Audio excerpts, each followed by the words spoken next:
This is Tommy Maddox-Upshaw, and you're listening to the Cinematography Podcast. The following podcast contains explicit language. You're listening to the Cinematography Podcast presented by Hot Rod Cameras, a program about the art, craft, and philosophy of the moving image and the people who make it happen. Coming to you from the world headquarters of Hot Rod Cameras in Hollywood, California, are your hosts, Ben Rock and Ilya Friedman. Hey, Ilya. Hey, Ben. How are you? I am doing amazingly well. How are you doing? You look Jim Dandy. You have no traces of coronavirus. You look good. I work for hours to do makeup, so I look just like I used to look normally. It's a lot of airbrushing and stippling. I've got a stipple sponge right here.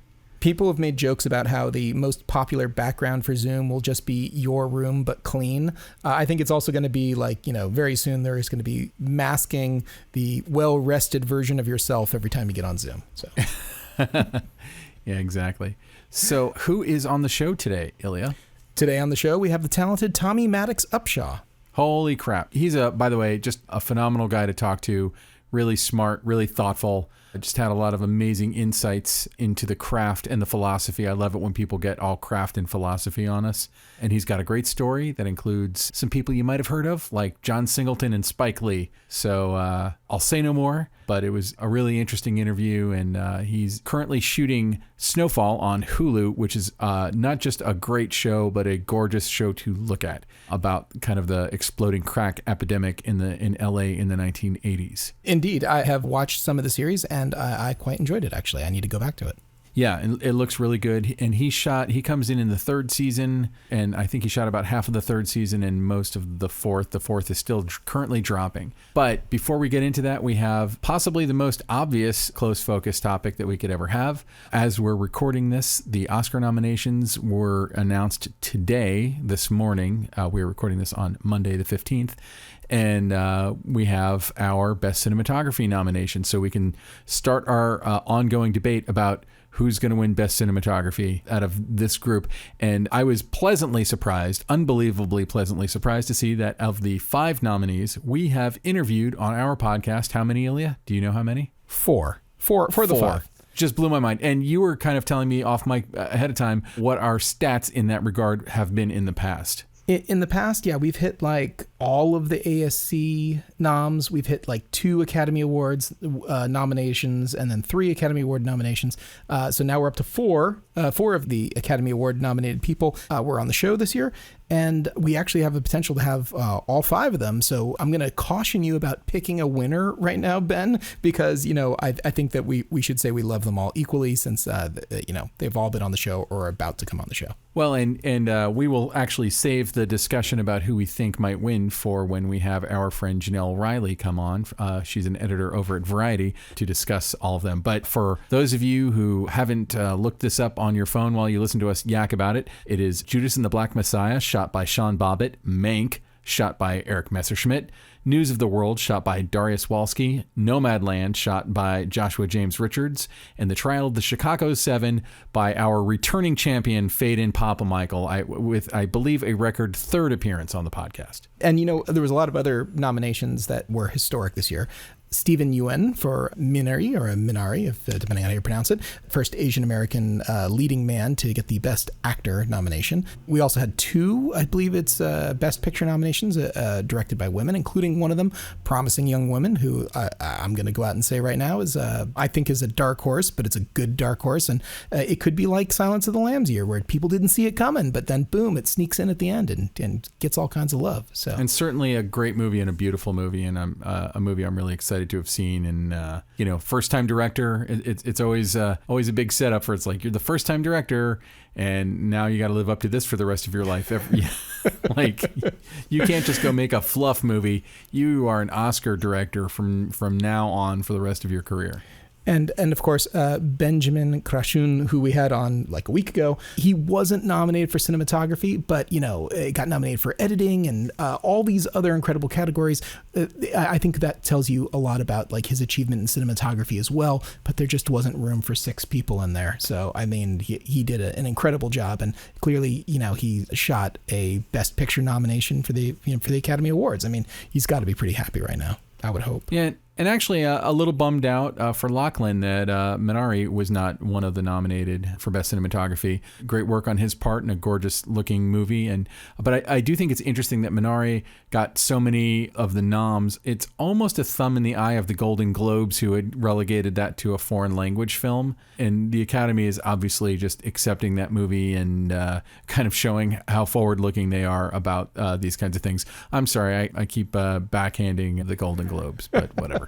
And of course, Lachlan ought to be very happy as well, too, because Minari nominated for Best Picture. Maybe we should do like a special where we do highlights of all the Oscar-nominated DPs or people who are associated with Best Picture noms, and kind of do an Oscar special that's just a mix of the interviews we've already done. Obviously not in their entirety, because that would be 27 hours long. Yes, indeed. It's actually interesting to me, too, that like the documentary features this year were not at all what I would have picked. And I know that, The Dissident was dissed. I couldn't believe The Dissident wasn't nominated. Assassins and Dissident both dissed, both not there. But I have to say that they are so nuclearly hot and controversial that it's possible that the Academy just want to get nowhere near them, which is surprising because usually they're kind of into that in the documentary space. So. Yeah. Okay, so David Fincher nominated for Mank. I think that's interesting. I believe is that his first nomination? David Fincher has been nominated for Best Director twice before. Once for The Curious Case of Benjamin Button, and then also for The Social Network. Oh, interesting. So maybe third time's the charm for him.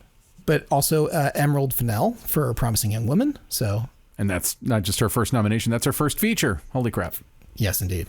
And Lee Isaac Chung also nominated for Minari, which is like incredible. I mean, he's come from pretty much obscurity, thrust into the spotlight like this, which is amazing. So. Yeah, I mean, I'm actually really pleased with the nominees as I see them all laid out. Like, I think it's a good snapshot of what the films were that we were able to see this year, And I was wondering, probably starting in the summer, like, how's the Oscar race going to even be handled this year when we weren't even able to go to movies? We weren't able to go see them in the theaters. And I think that the streaming services really picked up the slack and got behind, between Amazon Prime and Netflix and Hulu. Like, a lot of these movies were available for the general public, exactly the same as they would have been in theaters. I'm assuming that next year's will go back to the normal way where people have to go see them in the movie theaters. But given our extremely weird circumstances this year, I feel like these movies did become water cooler movies. A lot of people are talking about Minari, and I'm glad that it's getting as much notice as it is. Yeah, it's going to be an interesting race this year. It'll be, and I think that maybe for once there'll be a lot more people playing at home since a lot of people saw all of these movies. So for real, the home game version of the Oscar, the betting pools might be incredible. We did talk to Darius Wolski, and I think that it's worth kind of bringing up News of the World, which is a movie that I feel like people haven't paid that much attention to also, but it is brilliant and gorgeous and a real change of pace for Paul Greengrass, the director. And, Darius Wolski is, again, one of those people who's just been churning out amazing, amazing work for decades. Agreed. And he's definitely in the hunt this year because it's a beautiful looking movie and it's a well-deserved nomination. Okay, so with that, let's get to the interview with Tommy Maddox-Upshaw. The Cinematography Podcast Interview. So I'm here. Actually, what city are you in right now? I'm in Inglewood, California. Inglewood, awesome. So I'm talking just across town to Tommy Maddox-Upshaw. Thank you so much for coming on the show, Tommy. No doubt. Great to be here. So your most current project that's out is the current season of Snowfall, which is on Hulu. It's on FX, but that most people are probably going to find it on Hulu. Really interesting show, really kind of gritty show that takes place in LA that, from decades ago. It's a wonderful show, but as I've been going through your filmography, noticing like actually you have a lot of comedy. Like you've done tons and tons of comedy work. And it's interesting to see something so, it's gritty, but it feels like it's very photographic and very beautiful. Can you talk a little bit about what brought you to work on Snowfall? My TV path is just that. I got an opportunity to work on the last season of Kevin Hart's Real Husband in Hollywood.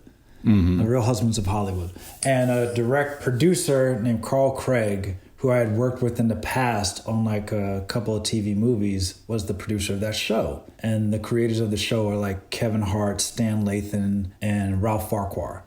These guys have been in the TV business for like talking 30 years. Stan Lathan started off as a director on like Sanford and Son. Ralph Farquhar, the other co-creator of the show, started off writing on Happy Days. He was the only black guy in the writer's room on Happy Days in the 70s. Stan Lathan's an older black guy, same with Carl Craig. And they decided to give me an opportunity to dip my feet into television on this season of Real Husbands because I had a little bit of background because of the writer's strike in reality TV. So I had done a feature coming out of the American Film Institute during I was there, and then a couple years coming out, which were like dramas and like one comedy. But it's like that introduction got me to the TV space, which led to other opportunities of shooting comedy TV shows. Even though my jam is really kind of like dramatic, dark stuff, that relationship propelled me on, at least on TV path, while at the same time, Matty Libatique brought me on to stuff like Iron Man 2, Straight Outta Compton, different commercials with him and Spike Lee. And yeah, I noticed that we had Maddie on the show a few months ago. Oh yeah, I mean, Maddie's been a great friend, mentor of mine for a very long time. It seems like he does a lot to mentor up and coming people. Like he's really good at kind of sending the elevator back down and helping people who are starting out kind of get established. Definitely, Maddie is great. Maddie takes a liking to you. The doors are open. Ask questions. Get challenged on set about stuff. He's a great cinemaphile. I mean, it's awesome to work with him. It's a great example. I take a lot of my approach from Maddie in terms of just like how to run a set, dealing with producers, all those things. And and with that, my relationships with Stan, Ralph, and Carl Craig, they helped groom me into like how to navigate this TV space. I mean, these guys have done it for a while. So then they gave me another opportunity. Stan Lathan gave me another opportunity to do the comedy Get Down. And then from there, I got into... I ended up doing like a movie called Kalushi, and then On My Block, which is like the dramedy of kids in this fictional LA. And then it's kind of this amalgam, man. And I got into the John Singleton space because of twofold. One of which is John, who I had met over the years, and we have a lot of mutual friends. I live in South Los Angeles in Inglewood. He lived in South LA, down the street in what's called the Dons. And he and I would meet up from time to time. And then also a woman named Gigi Akasi, who was on Straight Outta Compton as a production supervisor, became an executive at FX.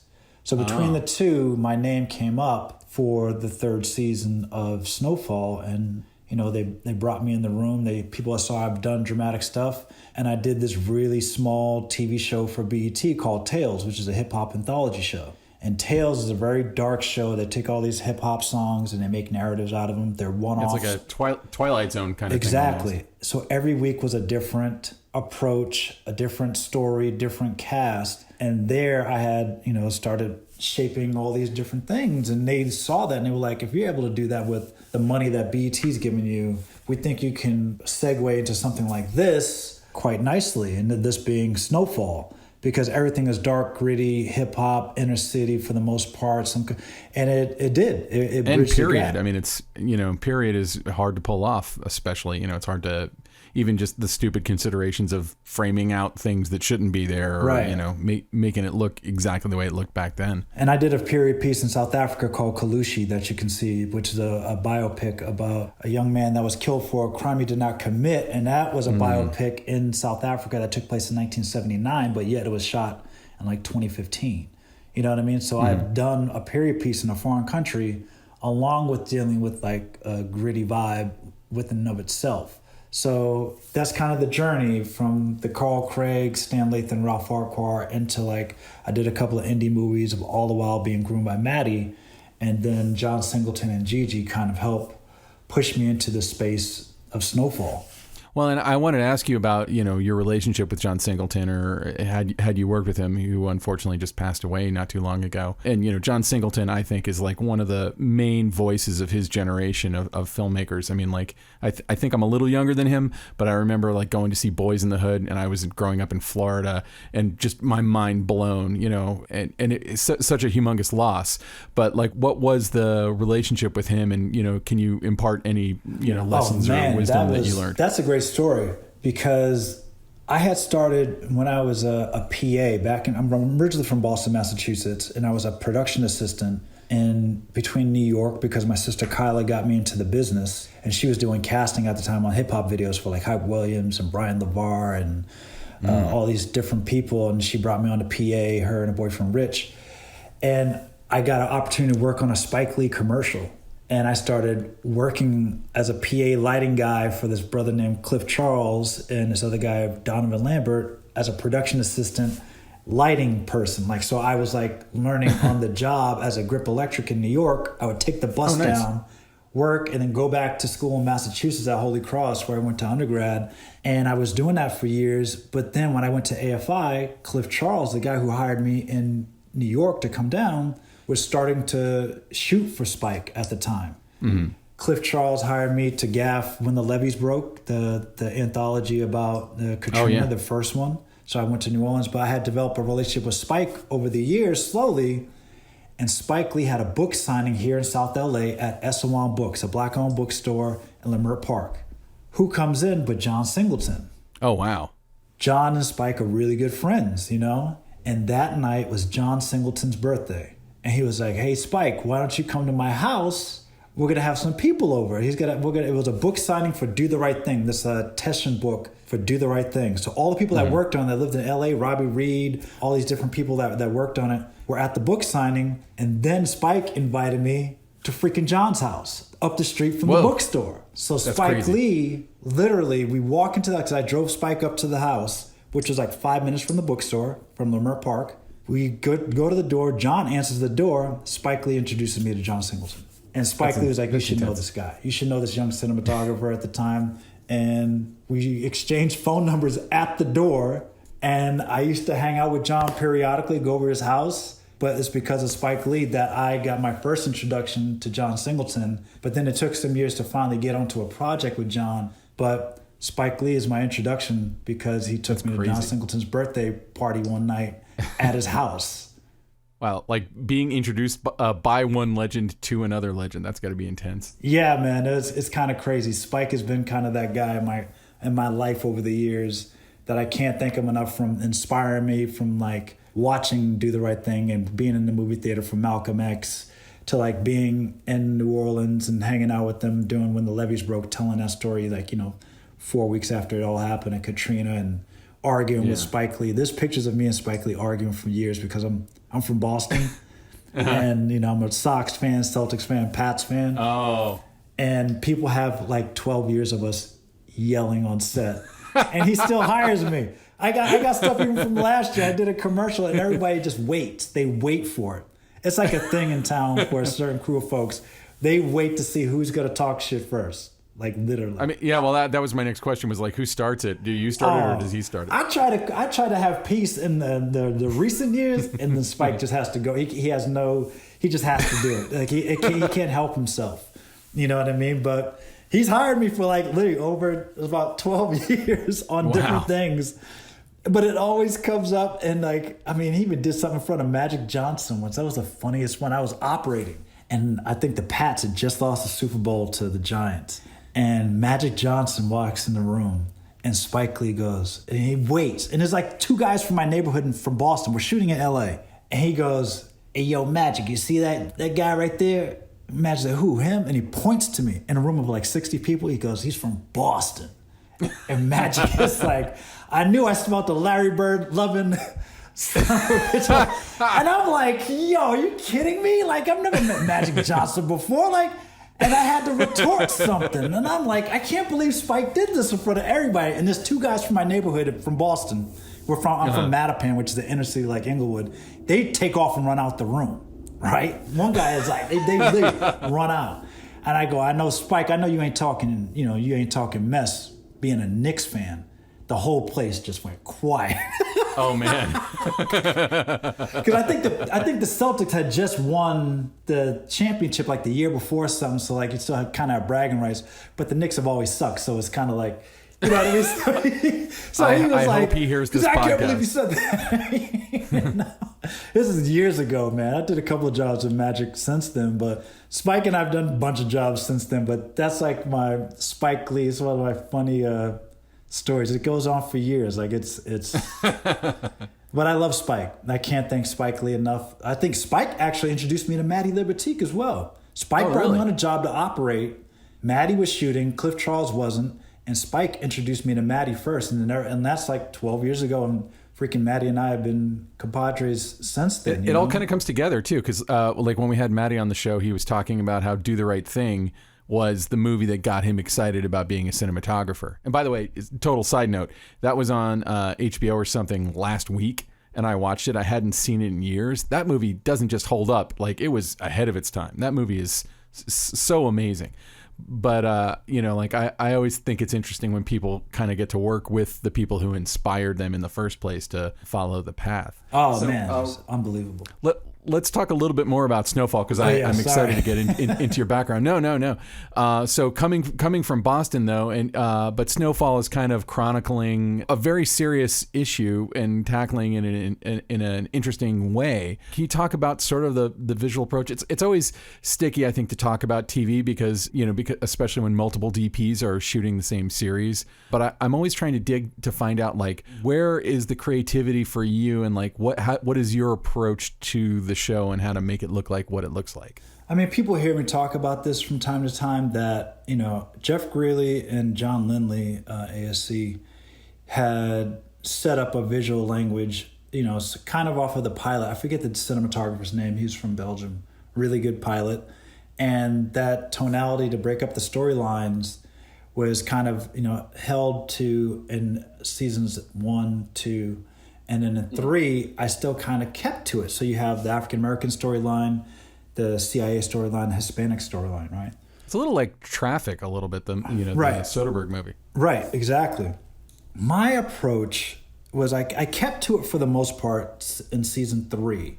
And then, like, depending on who had the power in the scene, I would let that LUT, which is derived with a certain bit of color science, go into like that scene. Like, so if it was like Damson and Teddy, but Damson had the power in the scene for some reason, then I would put the LUT that's African American LUT. Oh, interesting. So then I would, you know, depending, but see, episode 10 of season 3, the storyline started to cross over a little bit. You know, as different things started to shift and change, in which case I started to mix color a little bit differently on that episode. And I've kind of dragged that into my approach somewhat in season 4, because there's more crossover than there had been, I feel, in the other seasons. All deriving, at least for me, off of episode 10, wherein Teddy and Franklin are crossing paths and going into business a bit more heavy-handed, and Gustavo and Teddy going into business. So it's like I try to base my LUT choice on the empowerment, and then the subtext I'll bring in a secondary color sometimes in the shadows or something like that. I won't play it as monochromatic, because I think emotionally there's subtext going on and people are kind of sharing power, but who's sharing the most power in it? And it's like, where do they stand in the power that they're grounded in? I'm trying to like figure out like, okay, so should I put an opposing color in here because something else is going on? And then sometimes it feels emotionally right. Like, you know, for me, Snowfall is very expressionistic, because I am an inner city kid that grew up in the 80s and 90s in a neighborhood that was dealing with crack cocaine, like firsthand. Like I saw it with, you know, just in my neighborhood and how the neighborhood changed, own family members with substance abuse with crack cocaine. So for me, it's a different emotional starting point to a certain degree.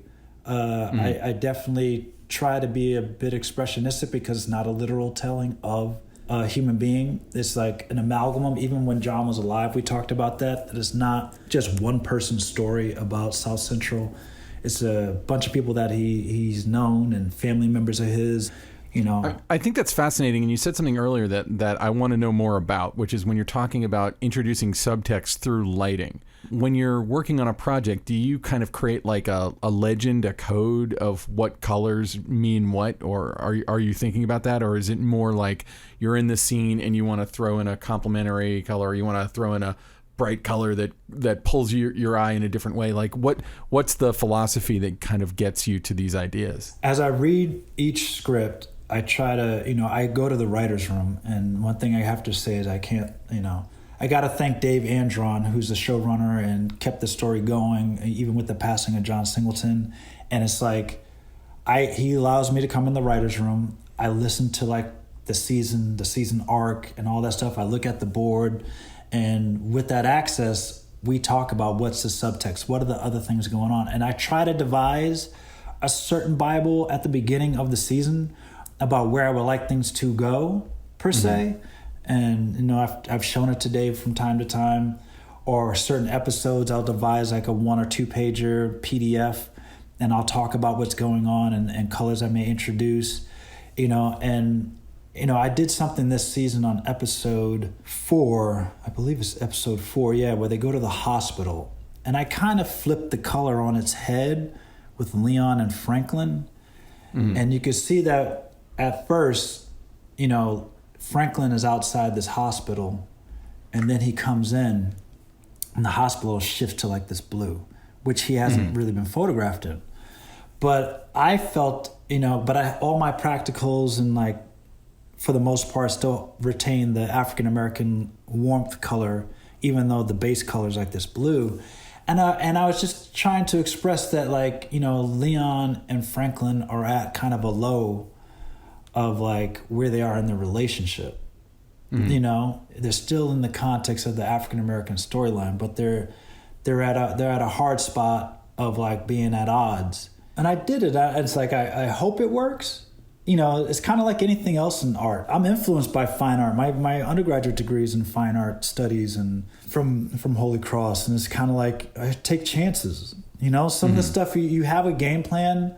But, I'm a former football player, college football player, and it's just kind of like you take chances. Like, you get to the line and you make a call. Like, you know what I mean? Like, sometimes it's like you do what feels right. You know what I mean? Like, as an artist, I don't stay really linear all the time. I have an idea of what I would like to do because of what's written in the black and white.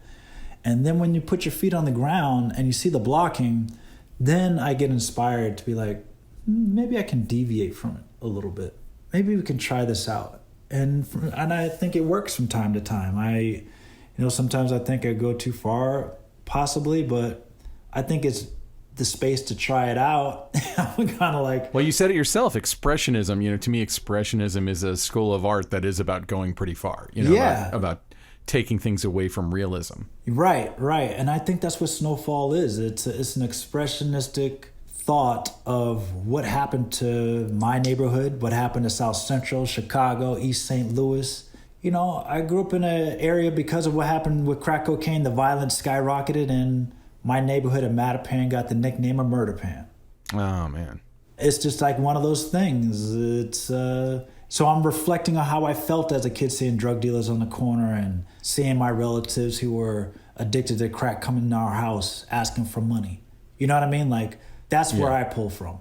It's different. And my cultural experience is different when I look at learning how to photograph dark-skinned black people is kind of like a thing because I've been ingesting that information since I was a child. Both my parents are my complexion. My uncles and aunts are darker than me and lighter than me. And looking at those photos and looking at those people for years starting at my childbirth is levels of ingestion of understanding light and way light looks at them between a fluorescent and a tungsten source. And what I remember those times, what is dark, why it's dark, and it's just the honest truth, man. That's where I pull from.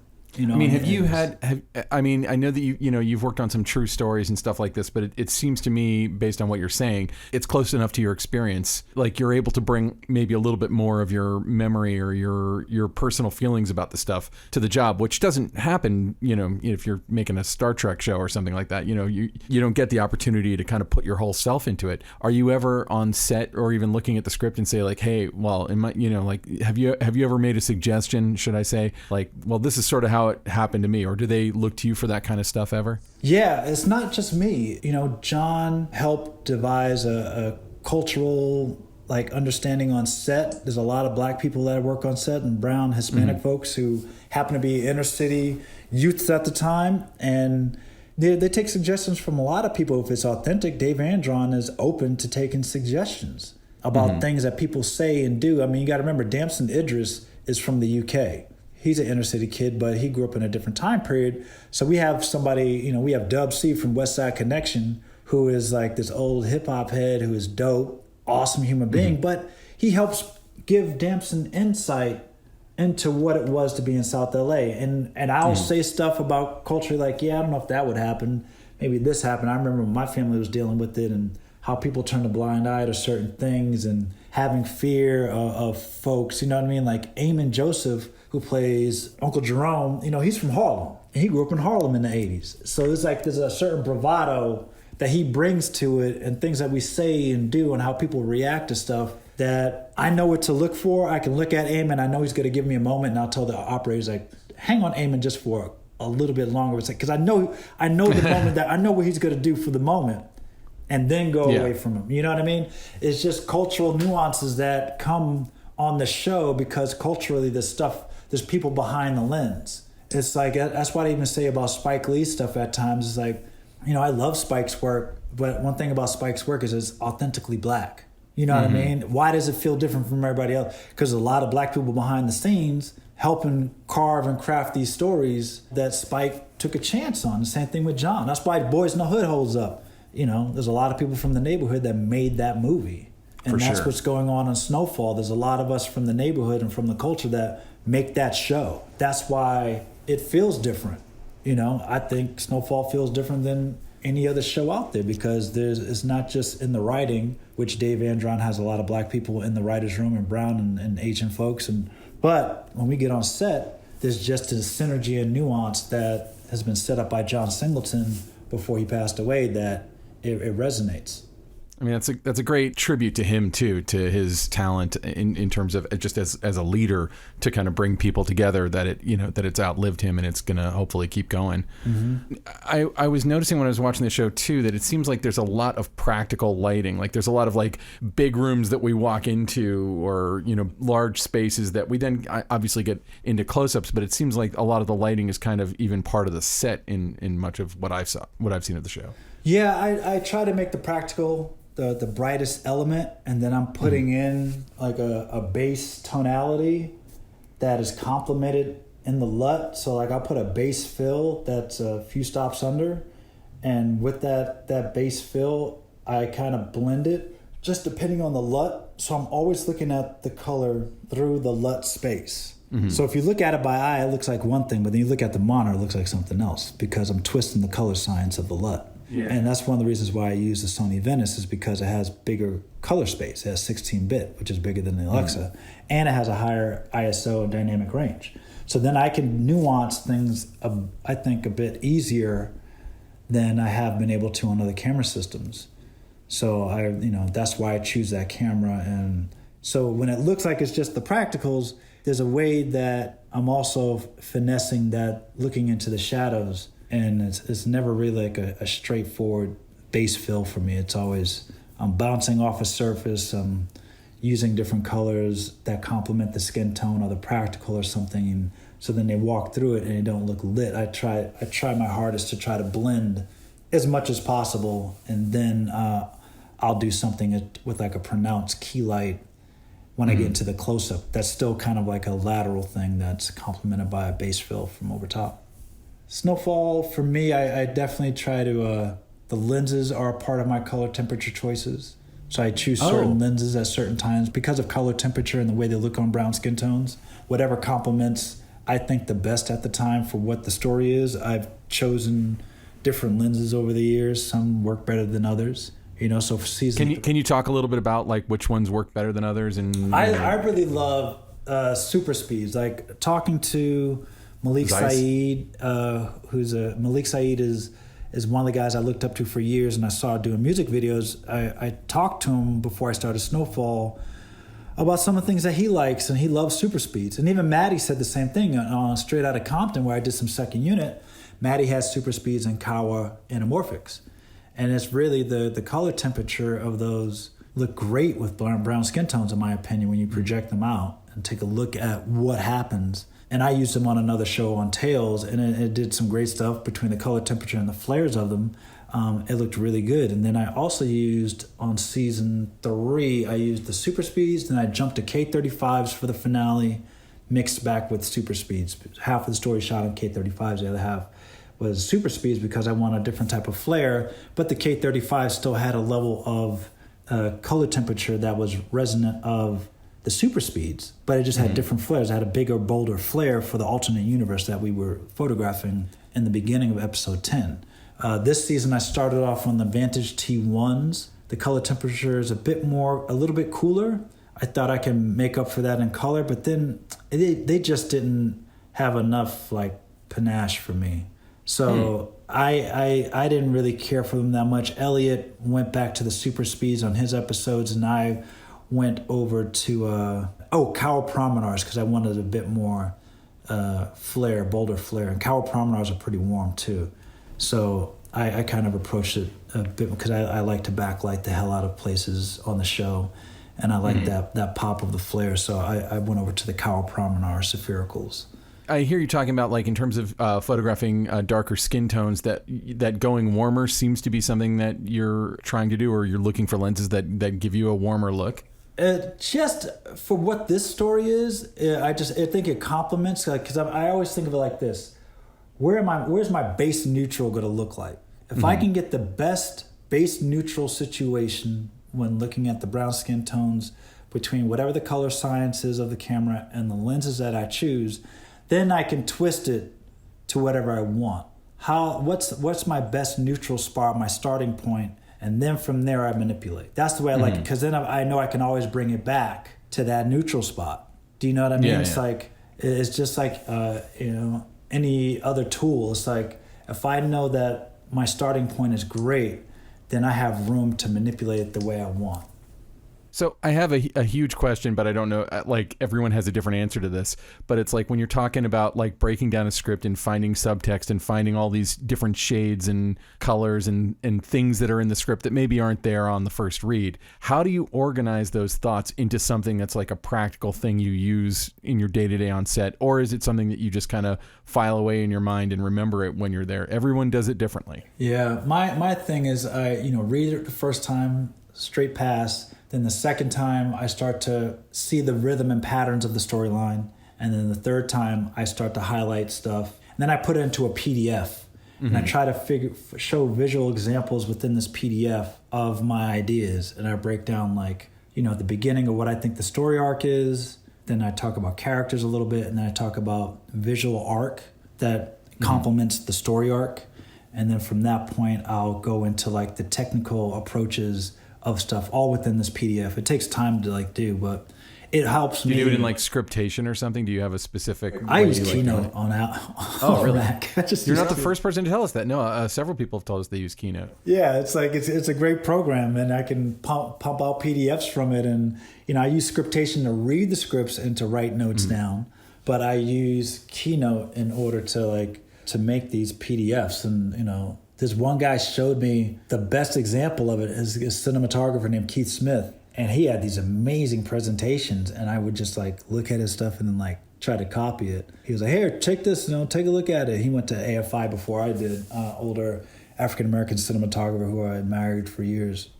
And it's he kind of showed me how to do these breakdowns. And ever since then, I've just kind of okay, I followed his template. And he was, I'm glad he was open to showing me this. So after post AFI, where did you see your path going? Like, what were you aiming towards? I feel like in those intervening years, the world has moved from being very feature centric to being very television centric. And at a certain point, you definitely jumped onto TV and you've done a ton of TV, but you've also done a bunch of features. Where did you see your life going at that point? Man, it's a weird journey. Maddie's always taught me, look at your own path. You know what I mean? Like, try not to look at her. But here goes mine. During AFI, year one, I shot my first feature during my summer break, right? So I did an indie movie, in Massachusetts. I went home and did this movie. And then after AFI, I started gaffing for Spike Lee. My friend Cliff Charles was shooting commercials for him, and I would fly around and gaff stuff. And then Spike helped me transition to operating during that time. So at that point, I was doing like commercials, and we got to about 2007, and somebody gave me an opportunity to shoot a studio movie.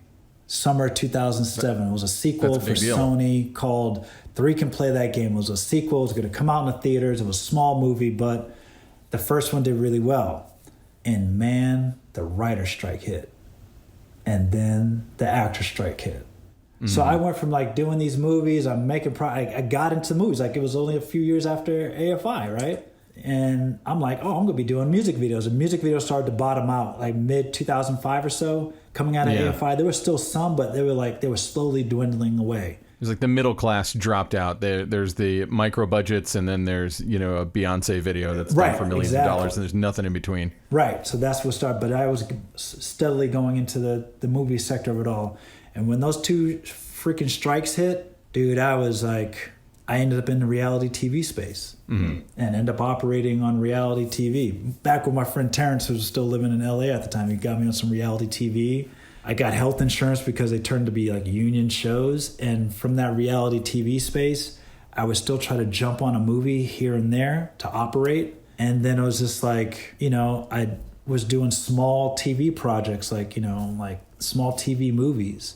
But the thing was, it was so small. Come 2008, 2009, the industry didn't bounce back fully, even by 2009. Well, I mean, not only were there were those strikes, but we'd also just gone through a humongous recession, and it was like I remember like years going by where I was used to just tripping over film shoots driving down the street, and there were just no shoots going on at all in town. None, and that's all the way up until almost like 2009, 2010. Man, by that time I got married, and it was just kind of strange. My wife was like, "What's going on? Why aren't you working?" I'm like, "This is like a strike and recession," and it was just kind of like. So I was in the reality TV space. I got more reality TV credits, and then, I did like R&B Divas LA. I worked on the Braxtons. You know what I mean? And it was funny because at this time I'm like trying to stir up business and make contacts with people. I worked with AFI's Alumni Association, in which case Rachel Morrison and I were both doing reality TV. Yeah, when we interviewed her, our Ilya, my co-host, wanted to ask her some questions about it, and she's like, I just want to put all that in the past. Right. She didn't want to talk about it. She and I used to sit around and talk about this stuff at on Larchmont at this little sandwich shop.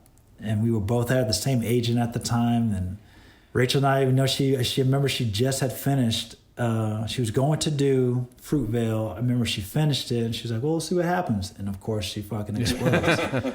But Rachel is like, we were in that space because of just what the dynamics were. Because she came after I did at AFI, but because of the economics and those strikes, that's what was happening. And then I just moved up from there into that TV space. Weren't as many movies being made, and then TV just started, gaining momentum. And with the Netflix of it all, TV has become like the golden age now. You know what I mean? It's like replaced independent filmmaking to a degree. It's not that independent filmmaking doesn't happen at all, but I sort of feel like the indie film crowd who would go into the art house theaters are now staying at home and watching Ozark or whatever. Right, exactly. That's exactly what it's happening. But these are longer form stories too.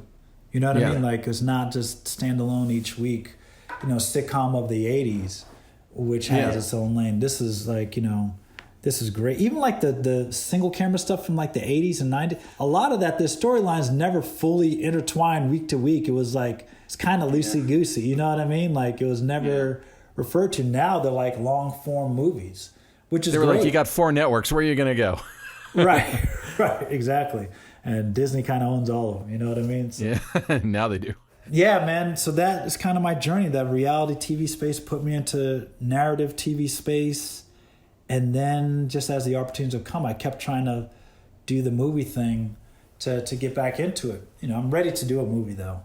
Yeah, I was that was my next question. Like, you know, like where do you sit on, you know, like are you looking forward to making more features, or, you know, because some people just love the steadiness of television, and that's totally fair too. You know, features, you could, I don't know how many episodes you could shoot in a year, but it's, you know, certainly in the double digits, and it's hard to do that with features. You're not going to make like 10 features in 1 year. That'd be insane. Nah, it'd be crazy. No, I really want to do a feature film. I think it's time to do one after a couple of seasons of Snowfall. I've talked to people about stuff, and it just didn't work out, especially with COVID. It was just kind of like, I'm not necessarily sure if I was ready to do a feature out of town at that point. But at the same time, yeah, I'm ready to do a feature film. I think Snowfall really gears towards to do a single story, a one-off of something that could be interesting. And to kind of circle back around to Snowfall too, it definitely has kind of feature film qualities in the design of it, in the look of it, and in the quality of the acting. That was John's intention. John always kept saying that. I don't want this to be a regular TV show. I want this to feel like a feature. I want it to have featured. But FX does a great job with that too, with their shows.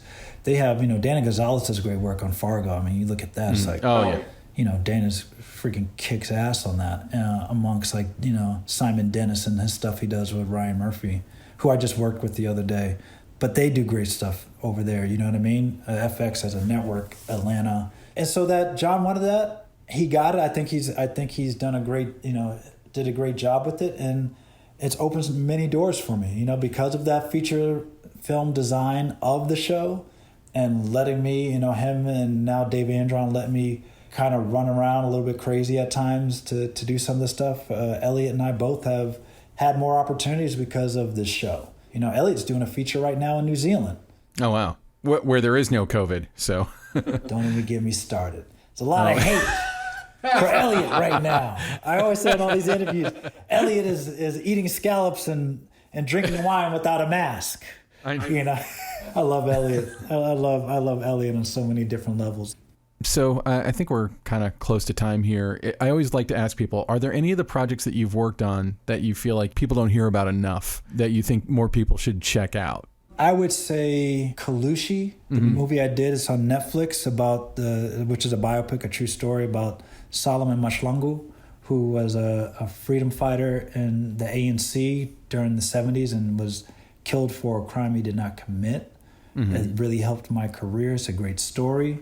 It's about, justice and the climate of South Africa at the time, and that somebody so young became a martyr. And then something that you can really get a sense of my approach on Snowfall is if you watch season 1 of Tales, that music producer Irv Gotti, who did like Murder Inc. back in the day with like Ja Rule and Ashanti and all them, he was the producer and creator of.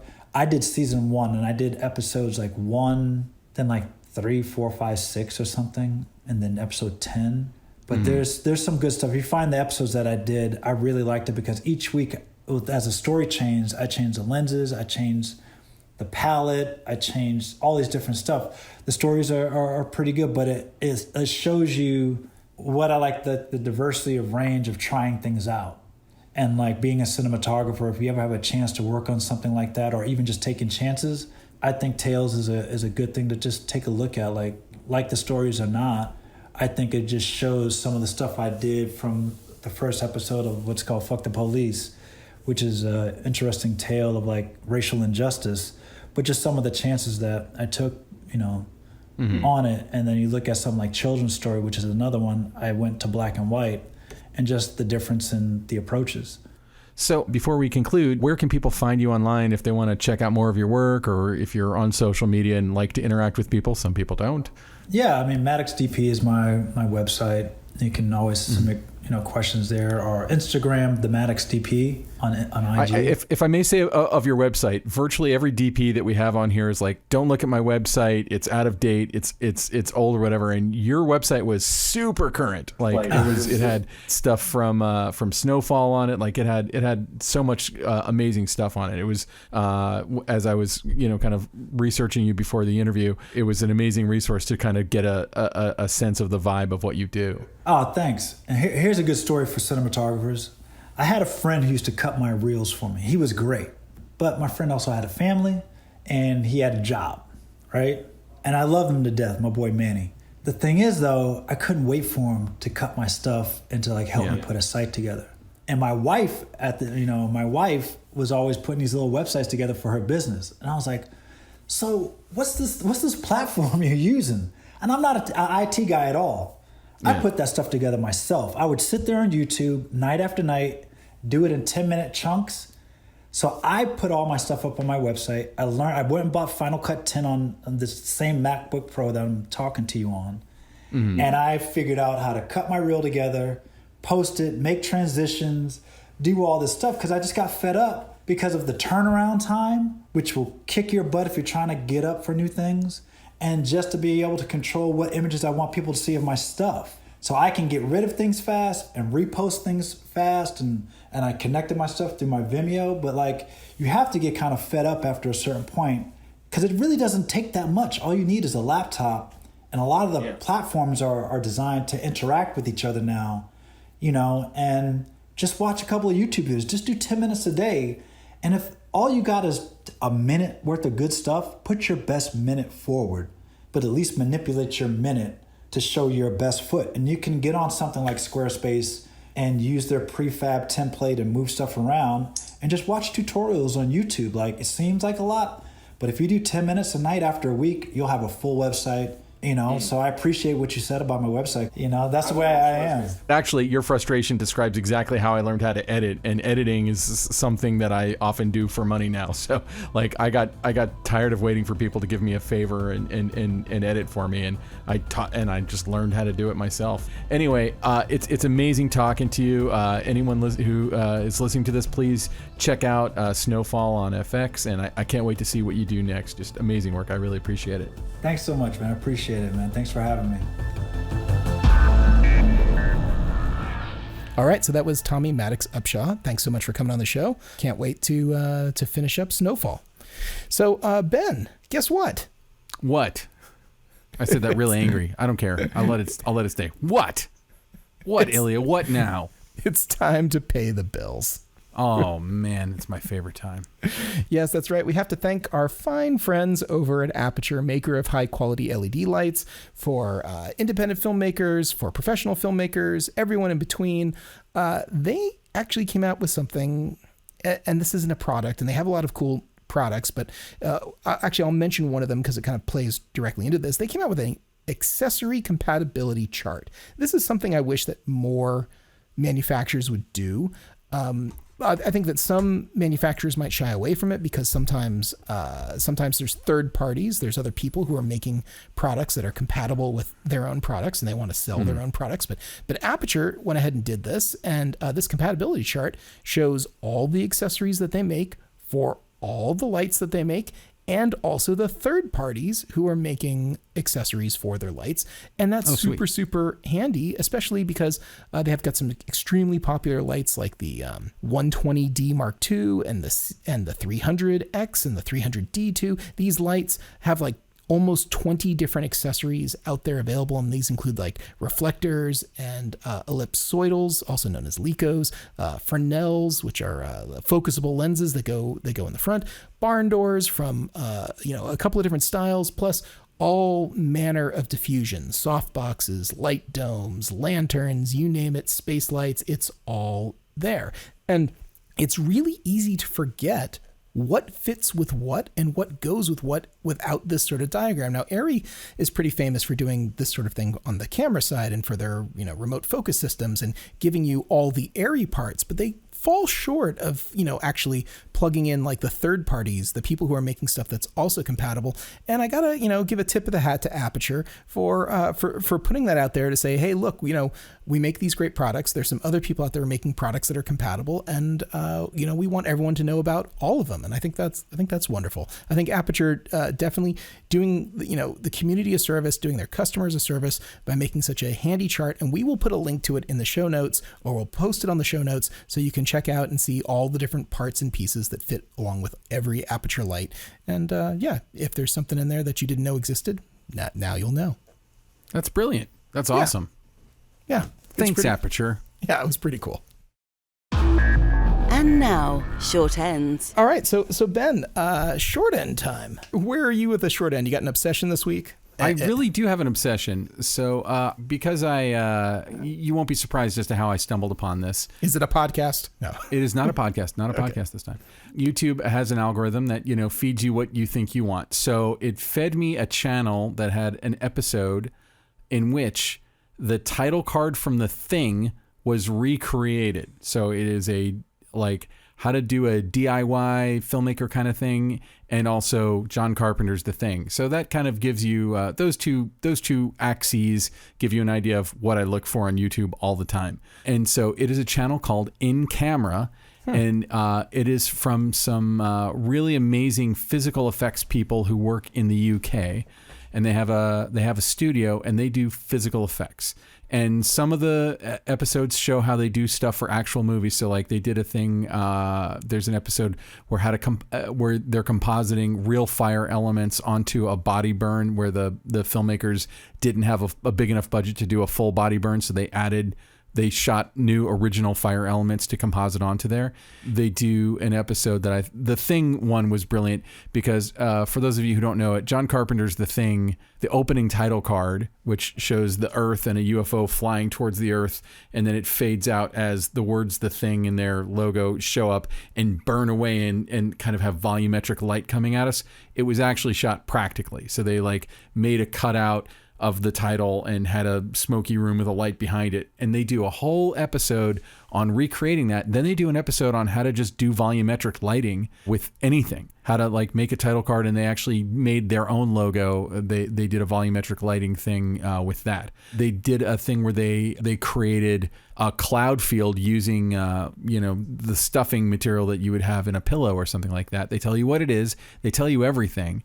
How they did it. And that one I thought was also interesting because they wanted lightning strikes in it, and they used 40-year-old flash bulb elements that would be in a Polaroid camera from the 1980s or 70s that are single use, but they wired them in there, and they got amazing lightning bolts or not lightning bolts, but in the cloud lightning flashes.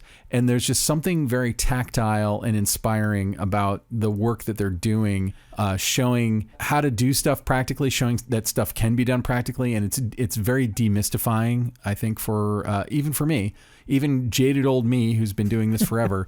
It's very demystifying to look at what they're doing. They show how to shoot miniatures. They show how to shoot small explosions, and they're always emphasizing the safety of how it should be done. And they're also, as a former makeup effects person, they do one episode that's interviewing a guy who's making affordable silicone prosthetics that people could use in their own movies, and kind of talks through the whole prosthetic process and how it's done today. And it's this guy, he does stuff on Game of Thrones and stuff. He's a super legit special effects makeup guy. They're all UK based. And I really do just sit there and watch episode after episode. They haven't been around that long. I think they launched the channel maybe 6 or 8 months ago, but they already have a good deal of content up there. And, it's one of those things where I've subscribed and I'm looking forward to whatever they drop next. All right. I haven't even watched it, but I just hit subscribe. You convinced me. It's totally the type of thing that I would want to watch. And now I'm the 27,801st subscriber. Nice. They've already kicked Syria's butt and got a bunch of subscribers to their channel. No, they're doing great. And the thing is that we live in this world that's obsessed with the digital process of making stuff. And, I'm as excited as anyone else by somebody like Andrew Kramer at Video Copilot showing how to do some amazing effects using usually After Effects or Cinema Cinema 4D or whatever. But, what I know about After Effects, like 80% of it I learned from his website. And these guys don't shy away from that stuff. Like they use After Effects and they show you how they use After Effects. When they shot the miniature, they shoot the Psycho house. Mm-hmm. And they did several passes of lighting and different lighting effects on it. It's a locked off shot. So they were able to basically create a bazillion different effects on that house just with lighting. And then they could composite it and they show you how they do it in After Effects. And so, to me, it's a modern approach that feels more tactile and physical than digital. And, I'm not anti-digital, but I think that it's great that somebody's out there showing people the possibilities of doing it physically. And I think that when you do stuff practically, it has a look that ages much better. Like when you do something with Maya or, whatever, Houdini, you can do amazing work in these programs. Cinema 4D, there's tons of them. Blender, I'm seeing amazing work done in it, but I feel like it ages itself. You'll be able to spot it and be like, oh yeah, that's what Blender could do in 2017 because they didn't add specular blah, blah, blah. I don't know enough about what I'm talking about, but you can sort of see it. It's like, it looks video gamey, but like their the clouds that they make, just look, they're stylized and they talk about why they're doing it in a stylized way, but it doesn't have that digitally look to it. I feel like the stuff will age much better. That's my opinion. I know people disagree. Kays would come up here and disagree with me immediately. But Kays is good that way. He's a contrarian. He's gonna find ways to disagree. Our composer, Kays. All right. So what is your short end this week? I hate to give any extra press or notoriety to the DJI Corporation. The DJI Corporation, famous for making gimbals and drones, in particular, has released something called the FPV. And the FPV, it's a new drone, stands for First Person View. And is that the one that was used for that bowling alley shot that everyone's looking at? Or did I just steal your thunder? No, not at all. I'm sure that pretty much everybody and their brother who listens to this podcast has seen that bowling alley thing go down, which was someone flying a first-person view drone through a bowling alley and doing all kinds of really risky and crazy stuff, and everyone cheering and going, wow, this is so wonderful. The truth of the matter is that little accidents can cause big damage and big mistakes. And they're also, these online YouTube or Facebook style novelty videos to try to help promote the businesses that this drone pilot is wanting to promote right now, which is of course trying to get people to go back to movie theaters and bowling alleys and things like that. I think that's wonderful that they want to support businesses, but FPV drone racing style, where you're seeing through the camera, the front-facing camera of the drone, and it's flying at extremely high rates of speed, extremely dangerous. And it's not like this hasn't been available and inexpensive before. You could buy these things actually for a fraction of the cost of what DJI is selling it for. But because they have such incredible reach and such incredible marketing, really, you might argue that DJI is a marketing company as much as any of the technology that they sell. You will look like a complete sci-fi villain, extra when you wear the goggle set that comes with this. It is this bizarre, sort of chromed, maybe not chromed, but like space gray and black goggle headset with these 4 antennas that look like they're shooting out of your eyes. You'll look like absolutely a villain wearing this thing. You just sold one to me. I just want to look like that. I don't even need the drone. I just want to walk around like that. Hey, for $1,300, it could be you. You could be walking around with it and flying the drone. Here's the thing: it doesn't make for good cinema. Novelty shots like these, notwithstanding, doesn't exactly make for cinema, where you want to typically be very controlled and give people, a good view of what it is they're looking at. This is for like zip, zap, whiz, bang. How quickly can we fly past something? You only saw it for a second. It's not for cinema. But if you're in the sound of my voice and you were thinking that, hey, you know what? I might want to get into drones. I might want to get into drones for cinema or television or content. About the worst thing you could possibly choose to do is get into the first person view for that. If you wanted to have something for fun and you're going to go out and do it safely, that's wonderful. But yeah, do not consider an FPV drone for cinema. You will be sadly mistaken, and you should spend your money elsewhere. I think that's a really valuable thing you've said, because I think, like a lot of people, as soon as I was reading articles about how they shot that, I was looking up that drone and seeing how much it would cost. Not that I'm going to run out and get a drone, But mostly, I'm just kind of curious. I think in the back of my mind, it's like, oh, it would be cool if I had a job that needed a drone that forced, quote unquote, forced me to go out and buy one, so I could have a drone. But also being a real drone photographer, like that's actually hard to do. Like that's a skill that takes time to hone, just like any other kind of camera operator. 100%. And it's typically very controlled, very planned out, not flying by the seat of your pants, no pun intended. That video doesn't look like it could have been flying by the seat of their pants, because that camera's like going through spaces that are barely bigger than the drone itself. And so I assume they had to like very carefully program how they were going to do that. I don't think quite so much programmed as they had people hold really still, and that they didn't want anyone to make any sudden movements so they didn't get horribly injured. So by having something fly into their body. So well, anyway, even it's like going through crevices between two walls and stuff, where I'm like, like maybe they had to do it 400 times before they got that right. I don't know how many, maybe they destroyed 6 drones while they were shooting it. I'd love to know the whole story of that shot, because it really is, it's an impressive clip of video that, does get your attention the way it's intended to. No doubt. If for some reason the algorithm of your social media accounts hasn't shown you drone in bowling alley, pretty sure that those words will pull it up and you'll be able to see this. And then you can follow it up with drone in movie theater, which is basically the exact I didn't know same that thing. there was a drone in a movie theater. I'll have to check that out. There is. It's incredibly similar. So. Oh, okay. Well, yeah. Once you've had my socks totally knocked off once, the second time it's like, drone doing life-threatening moves in a small space. What have you done for me lately? Yeah. Remember the first time you saw a drone in fireworks? It's like, that's amazing. The 9th time you've seen it, you're like, yeah, drone in fireworks. Yeah. Okay, great. It's like in the early days of cinema when they had like the train pulling into the station and people were ducking and running out of the way. The first time it was, like heart pounding. And like the 50th time someone's like, oh, it's a train pulling up to the camera. Crazy. I heard someone who tried to debunk that story and told me that it was one showing and everyone was really drunk and no one wanted to admit it afterwards. They were fooled by this technology. So that really after that, and then when they had like sober audiences, no one actually believed that the train was coming to run them over, and that it was the Lumiere brothers didn't actually have the success of fooling people the way. So just a bunch of losers.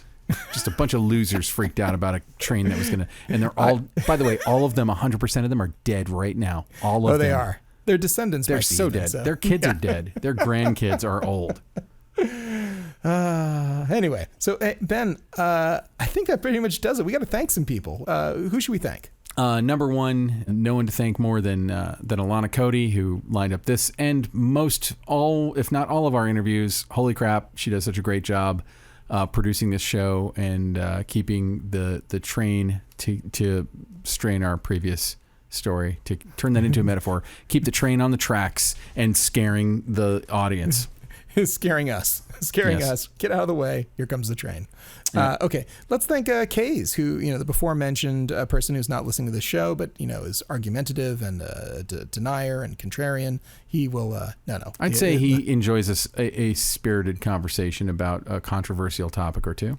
I think one or two. I can't wait to engage with him again in such a tete-a-tete. Let's thank Ben Katz. Ben Katz, Ben Katz, whose life we did not make easy with this episode, and I feel really awful about it right now. No, and I'm not even drunk, but no, we really didn't make it. I don't even drink. I'm stone sober all the time, so I have no excuse. Thank you, Ben. Hey, speaking of Ben's, Ben, where can people find you? Please go to benrockonline.com and you can find some of my work and some other stuff, and also links to all my social medias. And people have been doing that and adding me on Facebook and LinkedIn and Twitter and stuff. And I see you and I appreciate you. Thank you for seeking me out.